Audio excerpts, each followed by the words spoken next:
Madame la présidente, monsieur le ministre, chers collègues, nous traversons une période de transformation profonde et de défis cruciaux pour notre avenir. L'adaptation de nos sociétés au changement climatique, la préservation de notre souveraineté alimentaire et industrielle sont des impératifs absolus, nous le savons. La mission Investir pour la France de 2030 a notamment pour objet de répondre à ces impératifs et sert de support au plan d'investissement pluriannuel France 2030.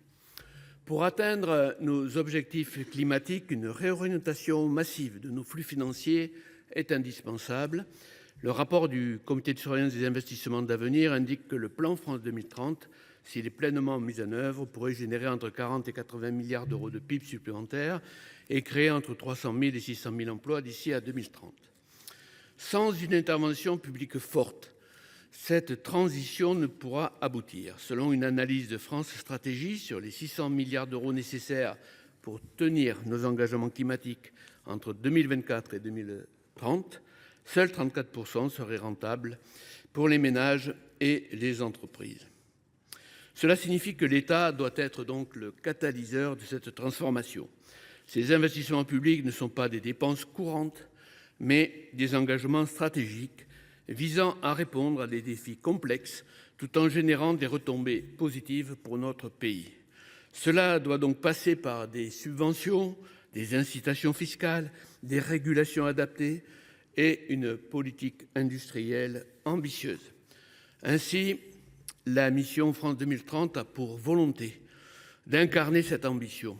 Elle porte un double objectif: garantir notre souveraineté et renforcer notre résilience écologique. La mission consacre l'un de ces objectifs à la décarbonation de l'industrie avec une enveloppe dédiée de 4,5 milliards d'euros après reprogrammation.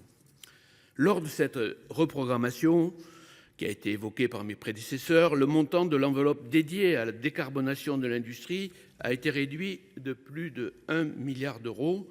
Cette réduction des aides du plan France 2030 en faveur du déploiement des solutions de décarbonation est tout de même d'autant moins compréhensible qu'elle va à rebours de l'engagement pris par la présidence de la République de doubler l'enveloppe d'aide.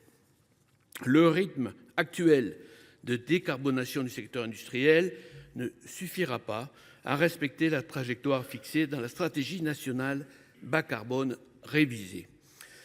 La prochaine révision de cette stratégie, prévue cette année, sera donc une opportunité cruciale pour aligner nos ambitions avec les impératifs du climat.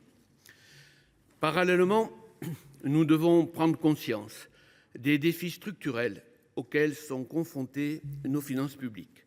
Le déficit persistant des comptes publics menace notre capacité à investir dans l'avenir et malheureusement, la France n'affiche plus de gains de productivité significatifs, une situation qui limite notre potentiel de croissance à long terme.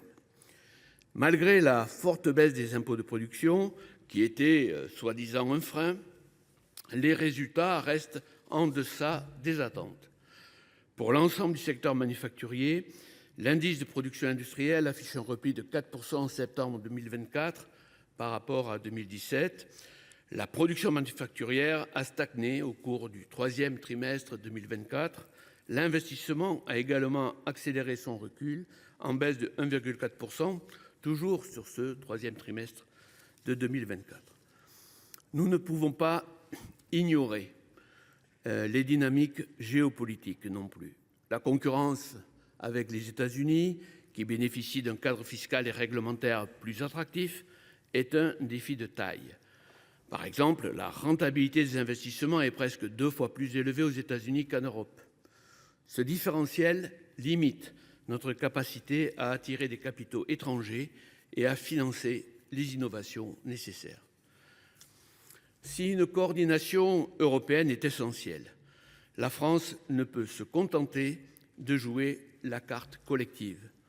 Une politique industrielle nationale ambitieuse reste indispensable pour garantir que la valeur ajoutée des technologies de demain soit capturée sur notre territoire pour une part.